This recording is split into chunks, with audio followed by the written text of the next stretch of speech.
सवेरे सवेरे कहाँ जा रहे हो? कहीं जाना है माँ, किससे मिलने। किससे मिलना है? तुम्हें क्यों चाहिए माँ? अरे इतना सवेरे सवेरे नहीं निकलने से तुम्हारा नहीं चलेगा क्या? घर के अंदर रहकर करूंगा ही क्या? करने को है ही क्या? क्यों? पिछले साल तुमने परीक्षा में फेल नहीं किया था। इस साल तुम्हें फिर से परीक्षा देना है, इसीलिए तुम्हें पढ़ाई लिखाई भी करनी है कि नहीं? माँ, बार बार मुझे पढ़ाई के बारे में मत बोलो। क्यों ना बोलो? हाँ, क्यों ना बोलो? कितना मेहनत करके तुम्हारे बाबूजी दूसरों के घर में खेत जोड़कर काम कर कर 2-4 पैसे कमाते हैं।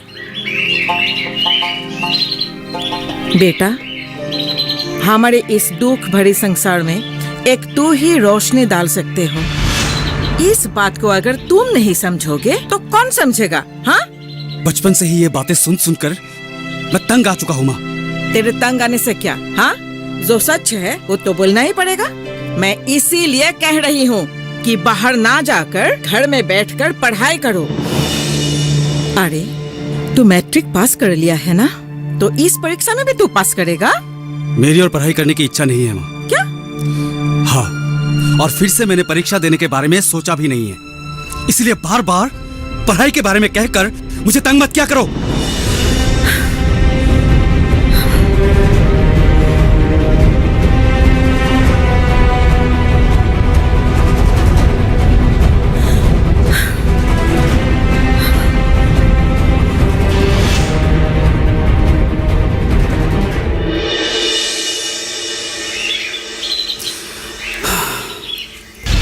क्या हुआ?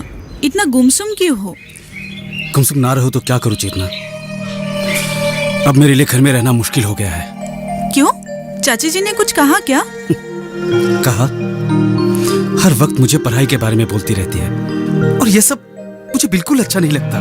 अरे ये कैसी बात हो गई? पढ़ाई ना करोगे तो कैसे चलेगा? सामने तुम्हारी परीक्षा है। पिछली बार जो हुआ हो गया, अभी इस बार तो तुम्हें परीक्षा पास करना ही होगा ना। चेतना, तुम भी माँ की तरह एक ही सुर में बात बोल रही हो। सच बातों का सुर हमेशा एक जैसा ही होता है। सच कहूँ तो मैं फिर से परीक्षा में बैठना ही नहीं चाहता हूँ। दरअसल मैं पढ़ना ही नहीं चाहता हूँ चेतना। क्या? वाकई तुम पढ़ाई लिखाई छोड़ना चाहते हो? मतलब तुम क्या करोगे फिर? मैं शहर जाना चाहता हूँ। क्या? तुम शहर जाना चाहते हो? शहर में करने के लिए बहुत सारे काम है चेतना, लेकिन गांव में करने के लिए क्या है बोलो? बिना पढ़ाई लिखाई करके शहर में तुम क्या करोगे? कोई भी एक नौकरी करने के लिए तो एक डिग्री की जरूरत होती है ना। गांव में रहती हो ना, इसीलिए ऐसी सोच रखती हो। हमारे गांव में रहकर कितने लोग बड़े आदमी बने हैं। आजकल पढ़ाई लिखाई का कोई मोल नहीं है, समझी? मैं तुम्हारी बातों से सहमत नहीं हूँ विमान। शहर में जाने के लिए, पैसा कमाने के लिए तुम्हें काबिल बनना पड़ेगा। इससे अच्छा है कि तुम गांव में रहकर ही कुछ कर लो। मेरी बातों को तुम लोग समझने की कोशिश क्यों नहीं कर रही हो? गांव में मेरे लिए करने के लिए कुछ भी नहीं है। ना बाबूजी की इतनी जमीन है कि वहाँ मैं खेती कर सकूं। ठीक है, तुम्हें जो करना है तुम करो। मैं तुम्हारी भलाई के लिए ही कह रही थी। मैं चाहती हूँ कि तुम गांव में ही रहो, मेरी आंखों के सामने रहो। खैर, मुझे देर हो रही है, क्लास के लिए देर हो जाएगी, अभी नहीं जाऊंगी तो चलती हूँ मैं।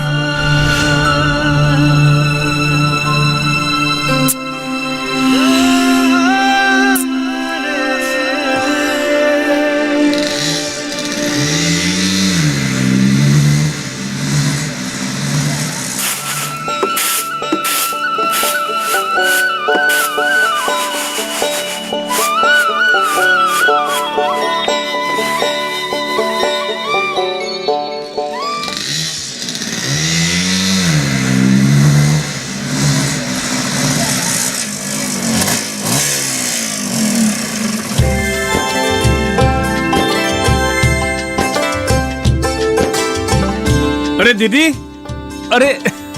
अरे नकुल, अचानक कहाँ से? पहले खबर दी होती तो तेरे लिए मैं अच्छी मछली खरीद कर रख पाती ना। अरे दीदी, मैं खाना खाने नहीं आया हूँ, कुछ जरूरी काम से इधर से गुजर रहा था। पर तू गया था कहाँ? ब्लॉक में गया था, कुछ जरूरी काम था। मेरी छोड़ो, तुम लोगों के बारे में बताओ, तुम लोग कैसे हो? हमारा कहाँ भला, जैसे तैसे चल रहा है। ऐसा क्यों बोल रही हो दीदी? क्या परेशानी है? विमान को लेकर बहुत परेशान हूँ। समझ में नहीं आ रहा है क्या करूँ। क्या क्या हुआ है दीदी? विमान ने ऐसा क्या कर दिया जो जिसके वजह से तुम लोग इतना परेशान हो? क्या कहूँ, उसे लेकर मेरा शांति ही नहीं है। वो पढ़ाई नहीं करना चाहते हैं। वो सोचता है कि वो शहर जाएगा और वहाँ जाकर वो बहुत सारा पैसा कमाएगा। लेकिन तू ही बोल, एक पढ़ाई लिखाई ना करने वाला लड़का को कौन काम देगा? हाँ, कैसे वो पैसा कमाएगा? ये सोच कर तो मेरा दिमाग ही काम नहीं कर रहा है। दीदी, मुझे लगता है विमान बूढ़े लड़कों के संगत में पड़ा है, नहीं तो वो ऐसा नहीं बोलता।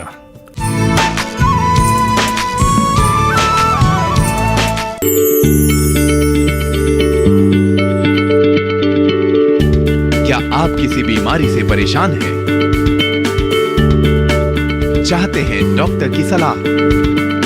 तो हम हैं आपके साथ। बताएंगे आपको जीने की राह। समस्याएं आपकी, समाधान देश के मशहूर विशेषज्ञों के। घर बैठे बात करें देश के जाने माने डॉक्टरों से। हमारे लाइव प्रोग्राम स्वस्थ किसान में हर शनिवार शाम 6 बजे से 7 बजे तक।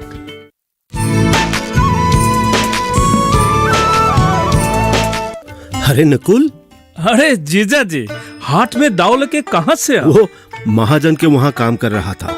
एक बांस की जरूरत पड़ी, इसीलिए काटने के लिए यहाँ आया। हाँ। और बताओ, तुम्हें बहुत दिनों से देखा नहीं, कहाँ से आए हो, कैसे हो? मैं तो ठीक ठाक हूँ जीजा जी, लेकिन विमान के बारे में दीदी के मुंह से सुनकर मैं भी थोड़ा चिंतित हो गया हूँ। अरे उसके बारे में पूछो मत। परीक्षा में फेल होने के बाद दोस्तों के साथ सिर्फ गप्पे उड़ाते हैं। अरे अच्छी तरह पढ़ाई लिखाई करके फिर परीक्षा दे दो, ये सब करते नहीं है। और बोलते रहते हैं कि शहर जाएगा, नौकरी करेगा, पैसा कमाएगा। अब तुम ही बताओ, एक अनपढ़ लड़के को शहर में कौन नौकरी देगा? उसे क्या नौकरी मिलेगा सिर्फ चौकीदार के सिवा? हा? अरे मेरा तो दिन ही खराब हो गया है। इसी बात को ही मैं विमान को समझा समझा कर थक चुकी हूँ। आज भी उसके साथ सवेरे सवेरे मेरा झगड़ा हुआ है। वो मेरा सुनता ही नहीं। वो बोलता है कि पढ़ाई नहीं।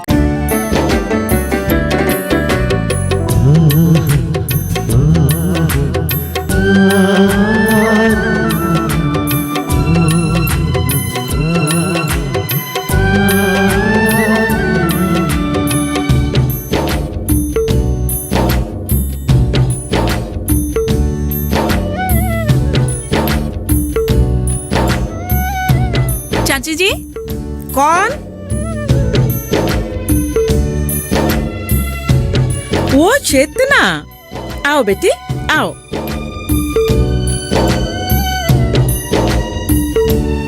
चेतना, आओ बेटी, आओ। बोलो, कैसे आना हुआ? सब ठीक ठाक है ना घर में? जी चाची जी, फिलहाल तो ठीक है। हाँ। दरअसल मैं निमंत्रण देने आई हूँ। अच्छा। कल बाबूजी की 4ठी बरसी है, इसीलिए भैया ने घर पर ही नाम प्रसंग का आयोजन किया है। माँ ने आपको सुबह ही जाने के लिए बोल के भेजी है। नाम प्रसंग का सारा काम आप ही को करना होगा। अच्छा। विमान और चाचा जी को भी दोपहर को जाने के लिए बोल दीजिएगा। हाँ, मैं कह दूंगी। अच्छा, एक बात कहो ना। क्या चाची जी? तुम्हारे भैया का शादी कब करवाओगे? ये बातें भैया को बोल बोल कर थक चुकी हूँ, पर वो राजी ही नहीं होता। क्यों? खेती बाड़ी करके वो तो अच्छी खासी कमाई कर रहे हैं ना, तो एक अच्छी सी लड़की देख के शादी करवा देना चाहिए। आपने बात तो सही ही कहा है, पर क्या चेतना? कोई बात है क्या?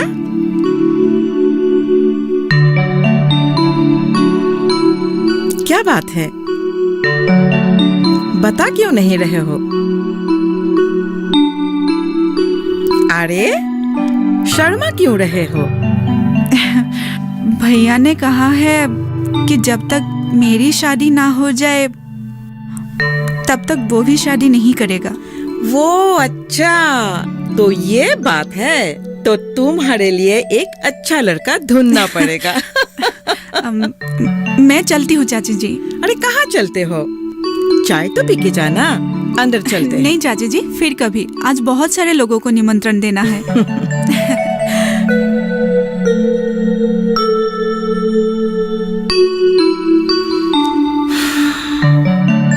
काश तू मेरी बहू बनती, पर ये नालायक के लिए मैं तुझे मांगूंगी कैसे?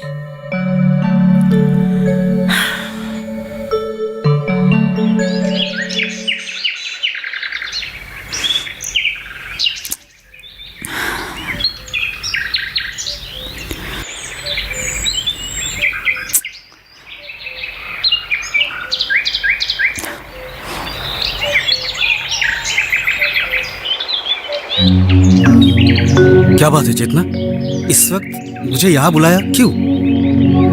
अब तुम्हें बुलाने के लिए मुझे वक्त भी देखना पड़ेगा क्या? आजकल तुम बहुत बदल गए हो विमान। लगता है शहर जाकर तुम मुझे भी भूल जाओगे। तुम ऐसा क्यों बोल रही हो चेतना? क्या मैं तुम्हें भूल सकता हूँ? बोलो। जो लड़का अपने माँ बाप को भूलकर शहर जा सकता है, उसके लिए अपनी प्रेमिका को भूलना कोई बड़ी बात नहीं है। तुम गलत सोच रही हो चेतना। मैं माँ और बाबूजी को छोड़ना नहीं चाहता हूँ। मैं तो सिर्फ काम के लिए शहर जा रहा हूँ। शहर से मैं आता जाता रहूंगा। एक अच्छी नौकरी मिलने के बाद मैं तुमसे शादी करूंगा। तुमसे शादी करके तुम्हें शहर ले जाऊंगा और हम एक नई जिंदगी की शुरुआत करेंगे। मैं ये गांव छोड़कर कहीं नहीं जाऊंगी और तुम्हें भी कहीं नहीं जाना है। जो करना है इसी गांव में रहकर करो। सुना तुमने? अगर तुम्हारे जैसे सारे गांव के लड़के शहर जाएंगे तो गांव का विकास कैसे होगा? गांव को कौन संभालेगा? क्या सारे बूढ़े लोग ही इसी गांव में रहेंगे? विमान, अगर तुम्हें कुछ करना है ना तो इसी गांव में रहकर करो और गांव को एक सुनहरी क्षेत्र में बदल डालो। विमान, तेरा पिताजी का एक्सीडेंट हुआ है, तू जल्दी से घर चला जा। क्या सुना? बाबूजी का एक्सीडेंट हो गया। लेकिन कहाँ गए थे वो? महाजन के घर पेड़ काटने के लिए गए थे। शायद पेड़ से गिर गए होंगे। चलो चलो मेरे साथ। हाँ, चलो चलो। दीदी, विमान, दीदी, गाड़ी खड़ा है, आ जाओ। मामा जी, हा? अब चाचा जी की तबीयत कैसी है? ज्यादा चोट तो नहीं आई ना? फिलहाल तो उसे अस्पताल में रख कर आया हूँ, अभी जाने के बाद ही पता चलेगा। दीदी, विमान, तुम चिंता मत करना, सब कुछ ठीक हो जाएगा। अरे दीदी जल्दी। चेतना, जा रही हूँ, क्या होगा पता नहीं। घर तुम देखना, ये चाबी लो। चाची जी, आप बिल्कुल चिंता मत कीजिए, घर की पूरी जिम्मेदारी अब मैं लेती हूँ। जानेंगे क्या है किसानों का हाल। हम पहुंचेंगे आपके गांव। मिलेगा सरकारी योजनाओं का ज्ञान। जब लगेगी चौपाल, देखिए चौपाल चर्चा, सोमवार से शुक्रवार सुबह 9 बजे सिर्फ दूरदर्शन किसान पर।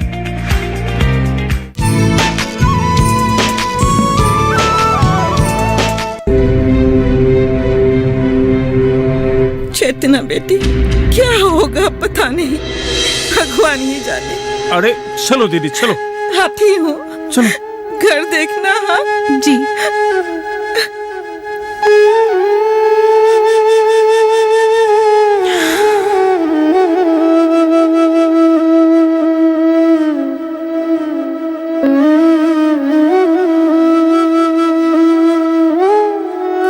हाँ, आराम से आइए।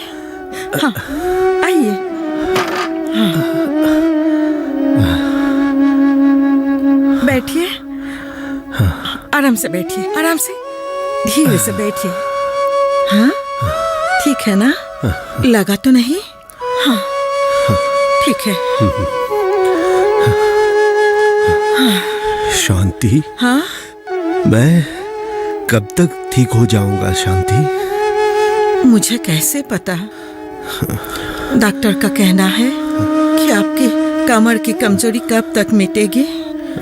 ये कह नहीं सकते। और आपके पैरों की ताकत आने में भी समय लगेगा। तो फिर घर चलाने को मुश्किल नहीं पड़ जाएगा? हाथ में जमा पैसा भी नहीं है। अगर कुछ काम नहीं करेंगे तो गुजारा कैसे करेंगे? इसीलिए तो मैंने कहा है कि मुझे अब एक काम करना चाहिए। हा? क्या काम करोगे तुम? गांव के अंदर तुम्हारे लायक तो कुछ काम नहीं है। और तुम खेत में तो हल नहीं चला सकते हो ना? नहीं, मैं एक दूसरी बात सोच रही हूँ। महाजन अच्छा आदमी है। आपके इलाज में भी उन्होंने बहुत सारे पैसे खर्च किए हैं और पैसे मांगने में अच्छा नहीं लगता। क्यों ना मैं उसके दुकान में चावल दाल साफ करके और दूसरों के घर में काम करके भी तो पैसा कमा सकती हो ना? अगर तुम गांव में किसी के घर में काम करने जाओगे तो फिर क्या मैं सहन से बैठ पाऊंगा? क्यों? जब आप काम करने के लिए गए थे तब तो मैंने ऐसे नहीं सोची थी। अब हमारे हालत ने हमें मजबूर कर दिया है, इसीलिए तो मैंने ऐसे सोचा है ना। नहीं शांति, नहीं, ऐसा नहीं हो सकता है। तुम घर घर जाके पैसा कमाओगे और मैं घर में बैठकर ये सब देखता रहूंगा? ये कभी नहीं हो सकता है। ऐसा नहीं होने दूंगा मैं शांति। तुम्हें कहीं जाने की जरूरत नहीं है। अब समझने की कोशिश कीजिए ना। तुम मुझे समझाने की कोशिश मत करो। मैंने कह दिया तुम बाहर काम नहीं करने जा सकती हो। विमान से मैं बात करूंगा। मैं उसे बोलूंगा कि वो अब घर के बारे में सोचे। तुम्हें घर के बारे में सोचने की कोई जरूरत नहीं है। गांव के चौक पर एक दुकान खोल लेने से अच्छा होगा, लेकिन इसके लिए तो बहुत पैसे की जरूरत पड़ेगी। क्या करें, कुछ समझ में नहीं आ रहा है। कोई ना कोई तो एक रास्ता जरूर निकालना पड़ेगा। देखते हैं, भगवान शायद हमारी मदद करे। जो होना था हो गया।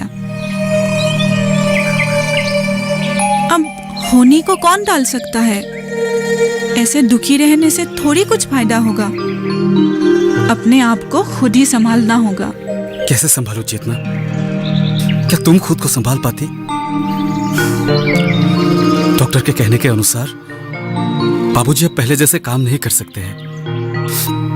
मैं तो निराश हो चुका हूं। क्या तुम जानते हो विमान, सिर्फ 3 दिन के बुखार में ही मेरे बाबूजी चल बसे थे। उस वक्त हमारे घर में कमाने वाले और कोई नहीं था।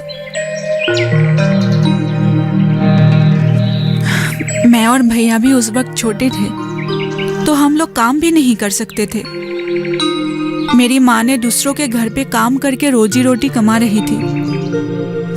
फिर भैया बड़े हो गए और खेती बाड़ी करने लगे, और उसके बाद धीरे धीरे पूरे घर की जिम्मेदारी अपने कंधे पर ले लिया। इसीलिए कहती हूँ, तुम्हें भी अपने घर की जिम्मेदारी अपने कंधे पर लेना चाहिए। बातों को तुम जितनी आसानी से बोल रही हो ना चेतना, मेरे लिए वो इतना आसान नहीं है। खेती करने के लिए तुम्हारे भाई के पास जमीन थी, पर मेरे पास क्या है? ना जमीन ना पैसे। तो यार रहकर मैं क्या करूंगा? इसीलिए मैंने सोचा है कि अगर घर की जिम्मेदारी लेनी है तो मुझे शहर जाना ही होगा। शहर जाकर 2-4 पैसे कमाने होंगे, नहीं तो भूखा मरना पड़ेगा। घुमा फिरा कर तुम शहर जाने की ही बात क्यों ला रहे हो? मैं समझ नहीं पा रही। नहीं तो क्या करूं? मतलब तुम शहर जाकर ही छोड़ोगे? हाँ चेतना, इसके अलावा और मेरे पास कोई रास्ता नहीं है। मैं शहर जरूर जाऊंगा। एक बार तुम फिर से सोच लो। शहर जाना तुम्हारे लिए उचित नहीं होगा। गांव में रहकर कुछ करने में ही भलाई है। और मैंने सुना है कि सरकार आजकल गरीब लोगों के लिए बहुत सारी योजना निकाली है। उनमें से कुछ एक चुनकर तुम फायदा उठा सकते हो ना। कल बीडीओ ऑफिस जाकर तुम एक बार खबर करके आओ। मैं भी चलूंगी तुम्हारे साथ, चलोगे ना? हाँ, जरूर जाऊंगा। लेकिन सरकारी अफसर से मिलने नहीं। तो फिर कहाँ? मैं शहर जरूर जाऊंगा। ठीक है, तुम्हें शहर जाना है, जाओ। मेरी बात सुनने की कोई जरूरत नहीं है। बस एक बात याद रखना, आज से मुझसे मिलने की कोशिश भी मत करना। जो करना है करो तुम। चेतना,